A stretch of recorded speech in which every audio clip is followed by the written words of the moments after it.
And we're back, Declan. How funny is that? Me with the intro? I know, Michelle. It must be International Women's Day. It is. But also a very special episode because Happy birthday to us. I bought you a cake. A wee cake. Oh, Look. Is that a wee Dubai chocolate donut, It Michelle? is. Oh, look at that. And it is 1 year since we started recording the Scottish Interior podcast. Probably a nice opportunity as well, just to thank everybody. Like, we started this with just a vision and a dream of just bringing something different to the industry. And hopefully we can say we've actually done that, because it's nice. You and I were out last week, and it was nice. Some people saying, "Oh, Declan and Michelle, I recognise your face. You guys do the Scottish Interior podcast," and sometimes it's a bit of a pinch me moment. Yeah, I know, and it was really good. We were at the showcase, as you say, and it's where all of the industry experts come to, and once a year in Scotland. Yep. There are shows in Birmingham and various other places, but the Scottish one, it's just nice to have to meet other people. That wee bit special about it, nice. isn't there? But I think for our listeners that we've gathered over the last year, I think we should reintroduce ourselves. So Declan, tell us who you are. So my name is Declan Hattie. I'm a social media manager, and I also like to do a bit of home interior content creation through my Instagram page. My husband and I started documenting our home buying journey back in 2020, Michelle. And yeah, it just kind of grew arms and legs from there. It was once named Home and Interior Mag's One to Watch for 2024. Ooh. So yeah, that was it. Like things like that the platforms gave some nice opportunities, and probably I had a bit of a career change as well. So my background was car sales. I just fell out of love with the industry, and I just thought, you know what, I want to do something that just totally gets me excited, gets me ticking those boxes, and that's where I bumped into you. Yes. So I'm Michelle Logue, formerly Brown, got married in September last year.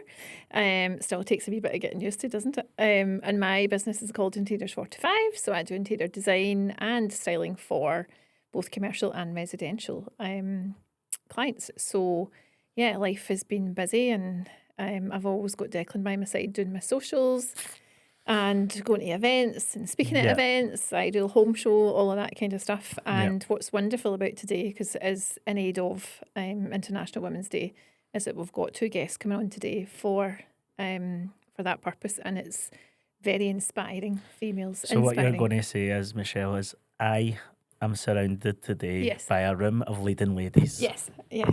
And hence why you're taking the lead today. With your nice pink mic cover, pink mic, pink blazer, pink gazelles. Yeah. I'm on it. Loving it. But you're very in touch with your feminine side, so you'll be good. Oh, you know me, I've just had to put my moisturiser on before I come in, you know. I done Michelle. Lovely. And we are back. Welcome to the Scottish Interior podcast. This is part 2 of the International Women's Day special. And this one's all about expansion, elevation, and ambition. And we'll be talking to a very exciting guest about her career pivots. Joining us is Gillian McLuskie from GM Luxury Home Staging, property stager, property sourcer across Scotland and Spain, and as of this week, officially an Amazon best-selling author. From transforming properties to maximise value and helping clients invest internationally, Gillian is building more than just beautiful spaces. She's building influence. Welcome to the podcast, Gillian. Thank you very much for having me. Oh, how are you? I'm very well, thank you. Very well. Great. Even better today seeing the sun was shining. You so. know, it was so nice to be sunshining today. It was great. Yeah, I mean, I was down in London at the weekend, and it was Was gorgeous. it nice? Gorgeous, and I was like, yes, this is a bit of me. I love seeing that sunshine. yellow ball in the sky. We don't really see much blow up. As you know, I fair enjoy it myself.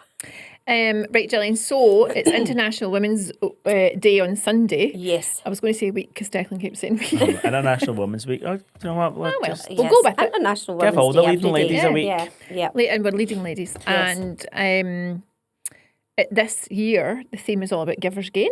Okay. So we know about Givers Gain. I was We talking do. previously, part one, about the fact that I chaired the meeting at BNI, and you've also been part of BNI. Michelle, give yourself the full title. You're the president. Chapter president, yes. But I think beyond the Givers Gain, for me, is about collaboration, and like I think you would agree with that. But 100%. before we get into that, before we get into the collaboration, who've worked together, etc. Tell our listeners who Gillian is. Gillian is from Motherwell, actually. I own GM Lush Home Staging, which I am super proud of. I'm also, as Declan says, a property sourcer and property investor. Oh, did I miss that? You missed that out, but I'll let you off. So yeah, But you weren't always these things. I was not. No. So previous to taking a jump, I worked in social work. I was a senior residential worker within the children and families. So that was very character building.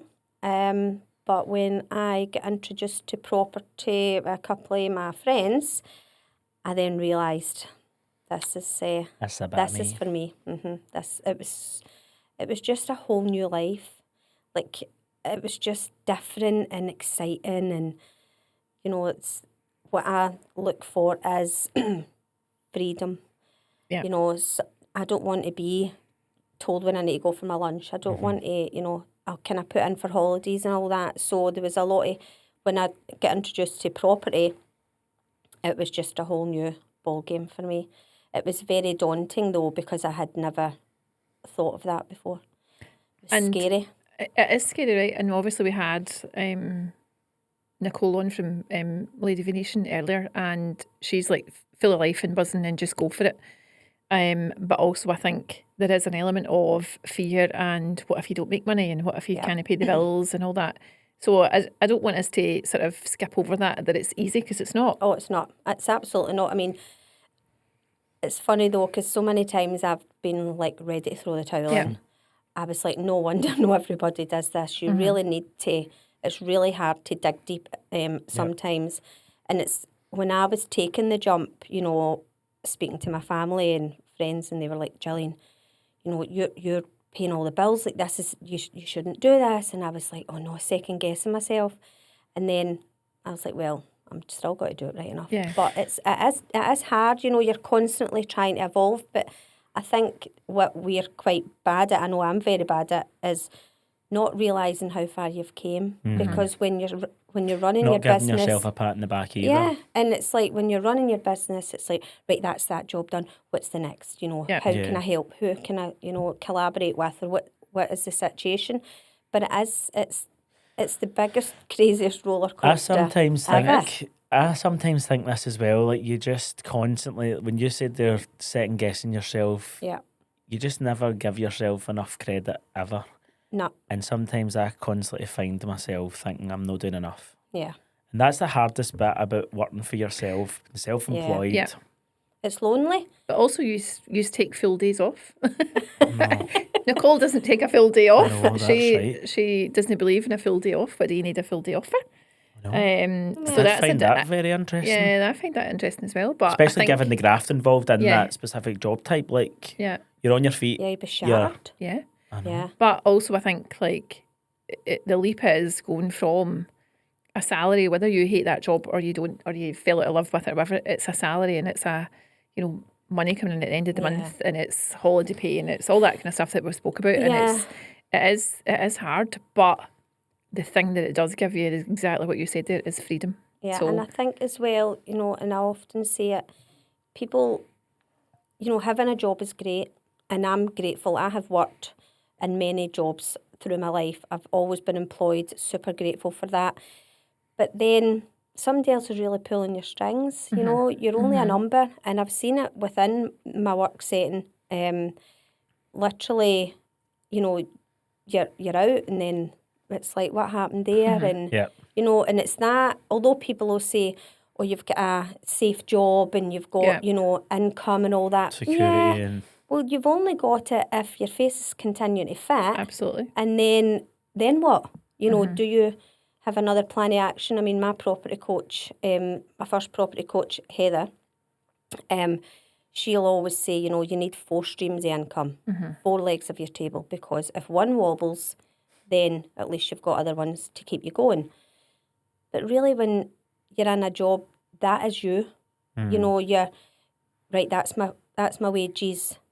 And then it's all, oh, well, I'm skint already. Yeah. And it's only been a week. Aye. And it's like a 3 A week. day. Yeah, it's like, oh, I looked You know, at the the bag legs of the last. table fall off. Yeah, exactly. And then your table's upside down. You're thinking, that Aye. maybe wasn't a good idea. But I think we having your own business, and it's peaks and troughs like everything else. Yeah. But, you know, you can actually, if you put the extra work in, it's yours and you can make Yeah. the decisions. And on that note, so tables, why staging? Why staging? So when I first got into property, I was sourcing and I loved it. I loved jumping about smelly houses. I love all the negotiating and once I went in with a hammer, and I love all that stuff. But then what I loved was, you know, sourcing the property for the investor, dealing with the refurb, going in when it was stripped to the brick. But then I loved the transformation, and then at the end, if the investor was going to flip it, then Heather had said to me, why don't you start a staging business? Now, initially, I never knew what that was. And I was like, what is Very that? American. Yeah, I was a like, long time what, ago. what is Yep. that? But Heather had previously mentored Liv Conlon back in the day, who does property staging Yeah. and is also a coach herself. So she says, follow her, blah, blah, blah. So that's what I've done. And then my mum loves interior. She just loves it. I think I'm actually living her life, to be honest. So I've had her out in a few shifts. So that was just really how it just kind of transpired into, you know, just making lovely spaces and getting the end product rather than selling your property empty. I was like, what is the need And I think for that? now we're starting to realise is in the UK that selling empty properties, Yeah. they sell for less than Yeah, you do a furnished 100%. property. Yep. And it was a surveyor that said that to me about, oh my God, maybe about 8 years ago. Like, no matter whether the furniture's tasteful Yeah. or whatever, keep the furniture because it needs to show this is a living room. Yeah. And it was always like in my head thinking, well, surely somebody knows, because I had vision. I could go into an empty room and go, Yes. oh, I'd love to be able Yeah. to do this. But realising that not everybody everybody. can. And sometimes when you go into a bedroom and you look at it, an empty bedroom looks tiny. Looks tiny, yeah. And you go, oh, you can never get a double bed in there. Oh, Yeah. you can never get a king Yeah. size bed in there. And then you go in with a king size bed, bedsides, everything. You're like, furniture. It looks huge. Yeah. Yeah. And it's like know. amazing how I that. remember I staged a property for it was this guy. It was a 2-bed plus a box room, and he was wanting to advertise it as a 3-bed. But he said, I don't think I'll be able to fit a single bed in there. And I think will it be an office? And I says, no, I'll get a single bed in there and a bedside table. And he says, absolutely no chance. And I said, watch me. So don't get me wrong, I had to build the bed in the room, which was fine. But yeah, we made, and he was like, oh my goodness, but you do think an empty room is toty? That's just brought me, I've just a deja vu there, like, what, was it something that you and I were at, and it wasn't actually a bed? Was it like a pasting table that was... It was a programme, I think, or something we'd watched. And it was a table that was set up to look like a bed. Oh, Some of them my do God. that. I was Crazy. absolutely... But then and it somebody's got to sit in that. I know. Collapse. I remember initially as well at the start, and it was like, right, you're getting the beds, and I'm going, surely there's an easier way. And then somebody said, try a blow-up mattress. And I'm like, oh, that's a great idea. And then I got a blow-up mattress, and I was like, that is not a great idea. That is just an absolute disaster. It's a nightmare. It was hilarious. I was like, no, let's not do that. And it's funny you was talking, obviously, about the whole American approach to it. I was in LA in West Hollywood when Selling Sunset just kind of started becoming a thing. And I remember watching season 1, and then I was in LA in 2019. Right down from my hotel, I was like, oh my God. Did you stay in the hotel with the big guitar and all that? Oh, no, right next door to that, right? But Yep. the Oppenheim group was right next door to Yep. us, right? I was like, you couldn't have guessed where I'd picked, and I couldn't believe Yeah. it. I was stalking there every single day, messaging the Christine one. Oh Loved my her at the time, goodness. absolutely loved her. And then when that season 2 came out, it was staging. Yep. We need to get a stager in. Let's get a stager in. And it was like telling you, the costs of it not being staged. Crazy and costs. oh my God, Crazy. it just shows you the significance. I don't think in America they actually sell property without staging it. No, I don't think they No. do. I don't think they do. And It's even always a like big part, the yeah. developers, because Yeah. I watched a few of the developer programs, and they just have a like, this is my stage, or she'll come in, she'll do Absolutely. X, Y, and Z, Yeah. which is good. But you've mentioned a couple of times there, Heather, and coaching and stuff. Would you say that that's been absolutely like crucial to your success? It has for me, because like that, it was a total change in what I was doing, because I love to help people. And when I was growing up, my mum had kidney failure, she had dialysis, so I was looking after her, and I wanted to get into the caring profession, and thinking that was the only route you could actually help people. But then when I found property, and I'm like, oh my God, so it was a total shift. So for me, I just think, right, where do I want to be, and find the person who's doing it, and then ask them how can I do it as well. And it saves you from making all the mistakes that, well, I mean, don't get me wrong, I've made a few, several, but I think it's super helpful because they can point you in the right direction. You get into their power team, and for me, it's a no-brainer for me to get coached. So guys, just a wee quick interruption to today's episode. We're thrilled to announce that the Scottish Interior Podcast is proudly sponsored by Tyrrell's Home Furnishings. Tyrrell's has a wealth of experience, over 90 years within the industry. So a huge thank you to Tyrrell's Home Furnishings for supporting the podcast, bringing style, comfort and inspiration to homes across Scotland. And do you feel like being part of networks has been helpful for you? Like, I think self-employed, we've spoken about before, is quite lonely. It's a lonely place to be sometimes. Yeah. So being part of a network was the thing that I missed, say from like the world of banking, whatever, where you were used to collaborating with loads of people. And then all of a sudden you go and you come back and you're like, oh, right, it's just me. In my head, as you said earlier, like a wee staff meeting in my head, like, I need to do this, I need to do this, I need to do this. And there's just me. So yes, that's a good idea, Michelle. Let's do that. Yep. And you're like, oh God, I'm in. And you're like, should I do that? Of course you should. No, you should. And you say it yourself. But networking, and I thrive off other people's energy. Yep. It just, I'm like, right, what's happening? Who's doing what? What can we do? How can we help each other? And networking, the collaboration, my friend they all call me the connector. And I'm like, my friend says, oh, I'm needing a commercial lender. I was like, yeah, I know one of them. She's like, how do you know all these people? And then my friend Michele, she's like, Gillian, is there anyone that you don't know? I was like, I don't know yet, but I'll keep going. But networking and the usual, it's that old cliche, your network is your net worth and all that stuff.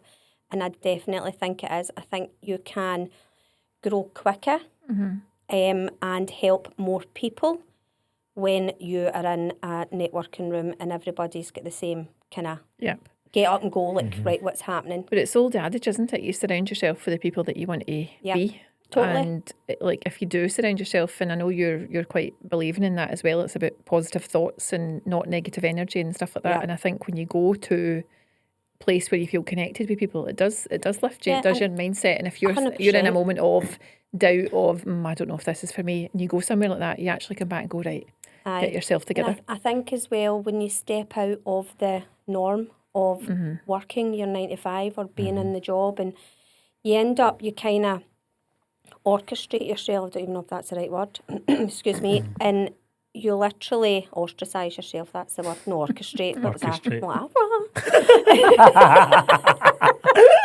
So you end up realising that you're super lonely. Yeah. And you then end up realising that you lose people along the way. And that's really quite difficult because you're so used to a certain way of life and certain chats, and then sometimes you get to a point where you're like, no, this isn't my energy. Like, you'll know me, I run in a room like, right, what's going on, what's happening? And then sometimes you're met with, oh, don't do that, and that's no bad idea, and I'm like, right, just go back under my rock then. And I think, and I go to a lot of kind of mindset things and stuff like that, because it's hard to keep yourself motivated when you're yourself. And you need to be in the right rooms, because if you're not, what is it they say, the 5 people you surround yourself with, you'll be the 6th. So if you're surrounding yourself with negative people, then you're going to end up being like that, you know, and it's hard. And it's hard to find other people that do think the way that you... Aye, and it's really difficult. So the likes of Poi that I've just recently joined in there, and it's fascinating because there's a lot of young ones, a lot younger than me, that they're so ambitious. They want to have their own job. They want to be entrepreneurs. Whereas when I was younger, it was leave school, get a job, get a house, pay it off. Now I'm like, do not do any of that. No. Yeah. Get a house, don't pay it off. Keep, you know, keep your money. Build your portfolio. You know, build your own wealth because you pay your house off. The bank's using your money to make money. So I'm like, why? What are you doing that for? Make your money work for you. Exactly, and it's that mindset of the old school. Yeah. But what I now see and you've got the joys of the mobile phones, and back in the day, remember it was the old Nokias. And Snake was You've got the choice of the mobile phones, and you can connect all over the world and all that, and like literally build a business on your phone. Yeah. And it's such. I read that. Is it Daniel Priestley, the entrepreneur? Oh, what's the name of it? Oh, it's called, I'll think about it. And the Entrepreneur's Revolution or something it's called. And I was listening to on Audible. And I was like, wow, that is so true. It was like, you know, if we don't catch up, we're going to get left behind. It's like back in the day, it was, you know, the farmers, and then it was the working in the factories and stuff. The factories and stuff, and then, you know, get a job. And now it's like, well, no, let's just build our own. You know, and it is a total mind shift, and stepping out for the norm, I think, it's scary, but you would recommend it? Oh, 100%. I mean, honest to God, I think to myself, what is the worst that can happen? You know, because I will not be lying. Well, the worst that can happen is that you'll be at rock bottom. But they also say, like, if you hit rock bottom, like, that's the lowest you can go. Yeah. So the only way is up. And, you know, we have had guests on this season where Martin Daly told us the start of his journey, and he was sitting in a car park in Wishaw and thinking, right, I don't have any money, and what am I going to do, and whatever. And when you're at that stage, you have to survive. Yeah. Vicky Riddler as well, she had a very similar story, and like these are vital parts of life and how it's hard sometimes. You know, your back's against the wall. I mean, I've been there myself, and I'm just thinking to myself, what am I doing? What have I done? And then I'm like, right, well, there's a solution, so I have to find it. You know, and you can't. I think the main thing is, if you're taking the jump to be self-employed, you really need to have grit and no give up, because you just can't. So talking about grit, you went to, so Gillian would love to live in Spain, wouldn't you? I would. And that's our that dream. big That's yellow your goal. ball in the sky. Do you know any Spanish, Gillian? Not a thing. She'll learn. But she also, I remember sitting with her one day, and I was like, she was talking about this, and I said, why don't you go and try it for like a month or whatever? And she was like, I should, shouldn't I? I really should. I've just thrown my near the now. And she did. She did. For following 3 week, months. 3 months. And I was like, oh my God. And I'm like, great, go you, Gillian. She's like, no, like, this is terrible. I've been crying and whatever. And you just, because the first wee while you were lost, weren't you? Oh, I was honest to God. I was like, oh no, I don't think this was a good idea, because like that, I network a lot. I'm running about people with loads of energy. And I went to Spain and sat in the apartment myself for 17 days alone because it was raining, which made me in a bigger huff, because I was like, I didn't come to Spain for the rain. And it was really quite tough. And there was a lot of, I went there to work on the business, not in the business, because, you know, you can be the bottleneck of your business and think that you want to do it, you micromanage and you want to do it all. So I was like, I'll go to Spain, take myself out the business, and I'll work on it. And then I was like, I now don't actually know what I'm doing, because I'm like, I'm such a... Right, and I'm like, right, so I've got a laptop, great. What now? Like, what am I supposed to do? And whereas I like to get in amongst it and, you know, and be very... And I've always been dead hands-on. So and for that was a culture shock. Culture as well. Like, oh my God. And I can't speak a word of Spanish. No. Which didn't help. Yeah. But I've got friends who live there, so they were kind of looking after me as well. But you survived. I survived. And it was one of the ones where I says, well, I've made my bed, I'll need to lie in it. But as well, I did a lot of work on myself when I was there, which was really good. And obviously I sourced for investors over there, and I worked with the developers and things. But it was a challenge. Tedious. Maybe she wrote Yes. a chapter in a book when she was there. I did, actually. Is that what you done when it was pissing a rain in Spain? Yes, I thought, well, I might as well make use of this laptop that's staring at me right in the face. So on that note, when there is only plan action, tell us all about Yes. it. Yes. Amazon bestseller. Amazon bestseller. I Who know, do you what think about you that? are? Well, listen, don't worry. I'll give you my autograph later on. Don't worry about it. I'll sign your book, Declan. I'll sign your book. Yeah. Well, so Pat and Donna Slattery, Donna's I think eight-time bestseller. I've been coached by the both of them because you know how I love to get coached. I'm like, keep my head in the space. And Donna had says, why don't you write a chapter in the book? And I was like, I've not really got a lot to say. Okay. And she's like, no, you have, And so I decided, I thought, right, okay, I'll give it a shot. And then I was like that. I was sitting, I'm thinking, what? Nobody's got to want to listen to what I'm going to say. Like, what can I do? So I just started writing things down, and basically, like I was speaking about earlier, you always want to be successful tomorrow.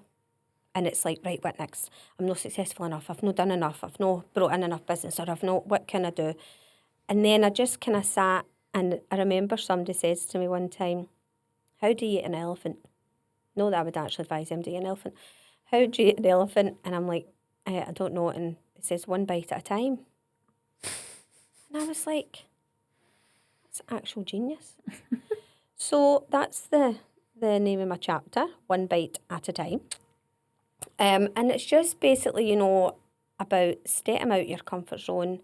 And we've all got habit, and we're here, habit. What if it doesn't work? Habit. Because our brain is actually wired to keep us safe. So when we're jumping at the comfort zone, the brain's telling us to get back in.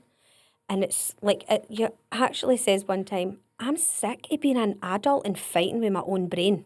Like, just let me do it. So there was a lot of arguing inside the head. As always, staff meetings. A lot of staff meetings. A lot of staff meetings. Yes, I will win. And that was what it was about, just creating what you want, even though a lot of people will tell you not to do it, but they're come from a place of, they love you, they don't want you to fail. Yeah. And, so I was like, what's the worst that can happen? Just feel the fear and do it anyway. Jesus.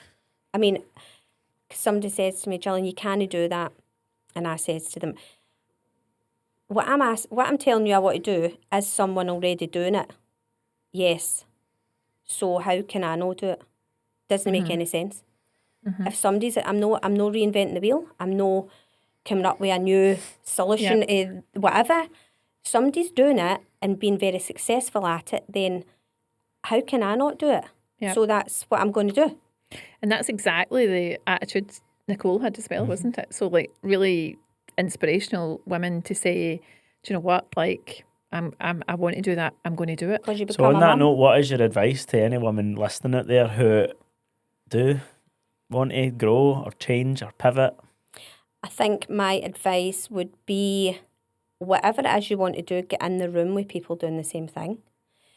Don't confide in and I mean this with all the love in the world, don't confide in your family and friends. It's the worst thing. Honest to God, because they love you that much that the thought of you failing gives them the fear. So you need to surround yourself with other people doing the same thing. Remove yourself from the comfort zone. 100%, because I would go into the house and it would be like to my mum, oh, guess what? And my mum would be like, oh my God, here she comes. What's she up to this week? Yeah, she's like, you're giving me the fear, Gillian, please don't tell me anymore. And I'm like, I'm all excited. Yeah. So I would say get in the rooms where people are that you want to reach out to any of the other inspirational women that you've had in here as well. And just try it. You know, and when I had left my job, I took which was funny, I took a career break. Just just in the case, you know, it didn't work out and all that. And then I soon realised that was such a noose around my neck. I was like, get away. That, I'm not coming back. This is thingy. But it's not easy. But there isn't, if you're going to wait for the right time, there isn't a right time. There isn't. Yeah. And I would say, like, get in the room with people, but also ask questions. Like, get as much information as you can. As you say, surround yourself with like-minded people, and also even people that might become your competitors, because it's like 100%. Like, what can you, and share and collaborate and all of those things. There is enough work to go around. Yeah. There's enough people here to make up their own minds on what they want to do, that you shouldn't be a threat to anybody. So just ask the questions. And people buy for people. Yeah. What's the worst that can happen? Somebody can say, I don't want to tell you that. Well, move. They weren't your person in the first place. Yeah, exactly. And just keep asking. You know, follow them on the social media or whatever it is that you're thinking. On that social media. On that social media. Get them on the Facebook. Do you know, I've no mastered that TikTok. And honestly, that What is your relationship like with social media? It's love-hate. I'd love to love it, but I actually hate it. And it's like I get the fear taken on it, and I'm like, right, Gillian, just need to do a live. Everybody's doing lives, and everybody's 100 mile. And then you get into that comparison syndrome. You go down the rabbit hole, looking at, look, her stage is better than mine. Oh my God! And then I'm like, I'm just coming off it. No, I'm not even interested. And it's quite hard. I find it takes me about an hour to put up a post. I'll have deleted it, I'll have forgot to have tagged somebody in, and I'll say, I'll just forget it. But then the TikTok, I mean, I don't know, Declan, you're going to need to show me how to work that. We're going to need to video it. Last week when we were at to collaborate with that with you. Last week we were at the Scottish Interior Showcase. We were doing a piece Michele, of camera outside. I said, Michelle, are you free for 15? She's like, yeah, well, we're here together. What is it? I was like, we're going outside, we're going to do a piece of the camera. She's like, what's that? What's that? And I was like, what is that? You come hither. Do your mother your father, won't you? And then the camera fell down and whatever. It was we had hilarious. a laugh and a half. I seen your story. I'm like, what are these two up to now? Did you see that? And I didn't know he was recording, or I was just saying testing kind of thing. I'm saying about the news and all that, and he's kept it in. It's just like when Declan's around, you've got no choice. But I think you're right. That is a good thing, because we take ourselves seriously. It's maybe the West of Scotland thing. It's the age, to how do I look, and all of that. And what does that mean? It's about judgment of others. It's what other people think. But actually, there were so many folk came up to us that day at the showcase and said, absolutely love the podcast. I love the fact that you're so natural and how you just chat and all that kind of stuff.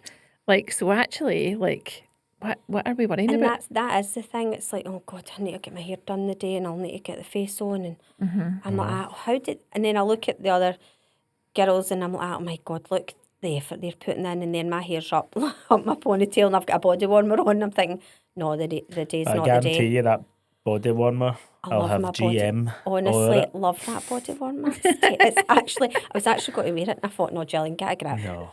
I do get enjoy your good it. blazer look to it. I thought, seeing as it's same, I'll get the blazer out.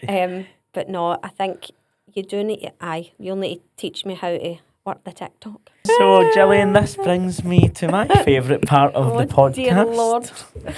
We're going to go for a little quick fire round with the one and only. Okay. The Gillian McLuskie one. Let me see.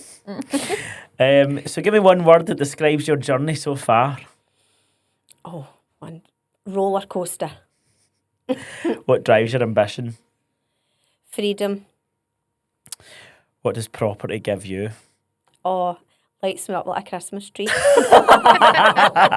That's more than one word. Yeah. Sorry, I couldn't fit it on. Your superpower in business?